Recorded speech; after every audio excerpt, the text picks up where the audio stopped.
দেখতে পাচ্ছি সব্যসাচী দত্তের গাড়ির সামনে আন্দোলনকারী একজন শুয়ে পড়েছেন। র্যাফ থেকে শুরু করে পুলিশ তাকে তুলে নিয়ে যাওয়ার যখন চেষ্টা করছেন তখন আরো লোকজন পরে আন্দোলনকারী তার গাড়ির সামনে শুয়ে পড়ছেন। অন্যদিকে সব্যসাচী দত্তের গাড়ি যারা তার নিরাপত্তারক্ষী রয়েছেন তারা ঘিরে রেখেছেন যাতে গাড়িতে আর তারা কেউ চড়াও হতে না পারেন। সার্বিকভাবে আগুন এখানে জ্বলছিলই, ভস্মে ঘি ঢালা পরিস্থিতি তৈরি হলো যখন সব্যসাচী দত্ত এই বিকাশ ভবনে ঢুকতে যান। পুলিশ তাকে বাধা দেয় এবং তারপরই সাধারণ বিক্ষোভকারীদের বিক্ষোভের মুখে পড়েন সব্যসাচী দত্ত। এই মুহূর্তে তাকে নিরাপত্তা রক্ষীরা ঘিরে রেখেছেন। তিনি ফোন করছেন কয়েকটি, কার্যত যেটা দেখা যাচ্ছে তিনি সম্পূর্ণভাবে অবরুদ্ধ হয়ে পড়েছেন। তার গাড়ির সামনে প্রচুর সংখ্যায় পুলিশ র্যাফ তারা বসে পড়েছে, এই আন্দোলনকারীরা বসে পড়েছেন। একজন দুজন যখন ছিলেন তাদেরকে পুলিশ বা র্যাফ সরানোর চেষ্টা করেছে, কিন্তু সেটাও আর শুট করে দেখ, শুট করে দেখ, আমাদেরকে গুলি চালিয়ে দেখ, চালিয়ে দেখ, গুলি গুলি চালিয়ে দেখ। আমরা চাইছি ওর গাড়ি উপর দিয়ে দেখ। আমরা তো এমনিতে মরে আছি, আর আমরা কি দেখবো? এই দৃশ্য আমরা করতে পারছি না। কি এটা কি হচ্ছে আমাদের সঙ্গে? আমরা যোগ্য শিক্ষক, কোন রকম টাকা পয়সা দিয়ে আমরা নেতা মন্ত্রীকে কোন রকম টাকা পয়সা দিইনি। এটা দেখতে পাচ্ছে না? দিনের পর দিন আমাদের সঙ্গে প্রতারণা করছে সরকার। এই মুহূর্তে সেইটাই দেখছি, আবার সব্যসাচী দত্ত গাড়ি থেকে নেমেছেন। এটাও একটি গুরুত্বপূর্ণ বিষয়। এর আগে পুলিশ তাকে গাড়িতে তুলে দেয়, কিন্তু এই মুহূর্তে পুলিশ এবং নিরাপত্তারক্ষীরা তাকে ঘিরে রেখেছেন বটে। সেই অবস্থাতেই তিনি ফের গাড়ি থেকে নেমেছেন, পরিস্থিতি বোঝার চেষ্টা করছেন, কিন্তু এই মুহূর্তে কার্যত তিনি অবরুদ্ধ হয়ে রয়েছেন।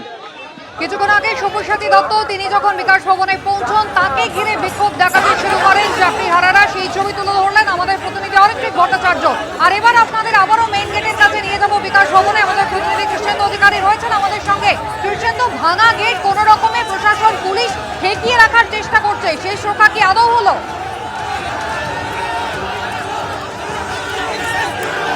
বারবার সেই গেট ভেঙে বা গেট টপকে যারা চাকরিহারা শিক্ষক শিক্ষাকর্মী তারা ভেতরে ঢুকে গেছেন।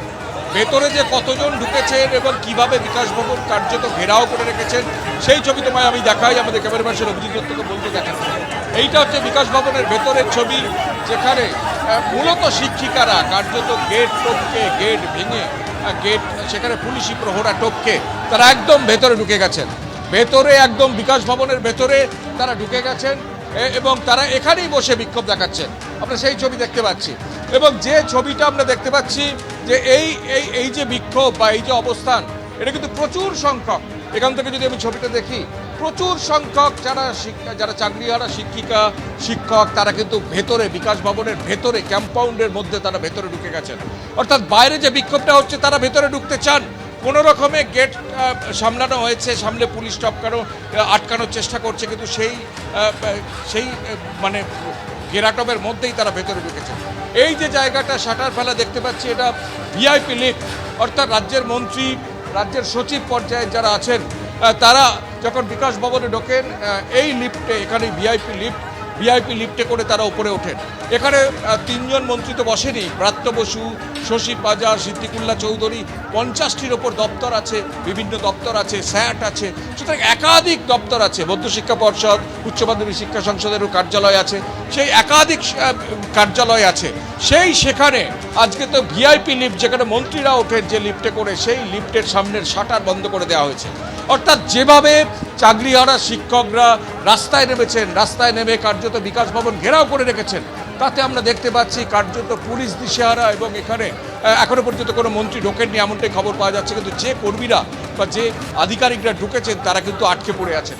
আমরা আরও একবার ছবিটা দেখাতে বলবো আমাদের ক্যামেরা পার্সনকে, যে বিকাশ ভবনের বাইরের ছবিটা তো আমরা কদিন ধরেই দেখছি, সেখানে তারা অবস্থান বিক্ষোভ করছেন, গেট ভেঙে ভেতরে ঢোকার চেষ্টা করছেন, কিন্তু যারা চেষ্টা করে গেট ভেঙে ভেতরে ঢুকেছেন সেই ছবিটা কিন্তু নিতান্তই কম নয়। অর্থাৎ এখানে প্রচুর সংখ্যক তারা গেট ভেঙে ভেতরে ঢুকেছেন। আপনারা কি চাইছেন?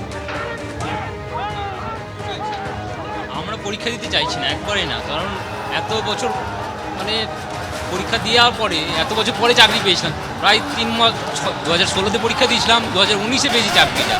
তারপরে আবার যদি পরীক্ষা দিতে হয়, একটা পুলিশের চাকরি দেখেন তো, পুলিশের ফিজিক্যাল এফিসিয়েন্সি টেস্ট থাকে, একটা পুলিশ এই ভরিব অবস্থায় টেস্ট পারবে পরীক্ষা দিতে? আমরা শিক্ষক হলে বারবার পরীক্ষা দিতে থাকবো? এটা কি উচিত? তারা বলছেন যে পরীক্ষা দিতে চান না, কারণ তুমি জানো যে সুপ্রিম কোর্টের একটা নির্দেশ স্কুল সার্ভিস কমিশনের ক্ষেত্রে দেওয়া হয়েছে যে 31 মের মধ্যে নিয়োগ প্রক্রিয়া সম্পন্ন করতে হবে, নতুন করে নিয়োগ প্রক্রিয়া সম্পন্ন করতে হবে, এবং যারা চাকরি হারিয়েছিলেন তাদের চাকরি বর্ধিত করা হয়েছে, অর্থাৎ চাকরি তারা ততদিন করতে পারবেন, সেই সময়সীমাটা হচ্ছে 31 ডিসেম্বর। অর্থাৎ 31 মের মধ্যে নিয়োগ প্রক্রিয়া করতেই হবে স্কুল সার্ভিস কমিশনকে, সুপ্রিম কোর্টের রায়কে মেনটেন করতে হলে। ইতিমধ্যে রাজ্য এবং স্কুল সার্ভিস কমিশন তুমি জানো যে সুপ্রিম কোর্টে গেছে, কিন্তু তার বিষয়েও গোটা বিষয়টা তাদের জানাতে হবে এমনটাই তারা দাবি করছে।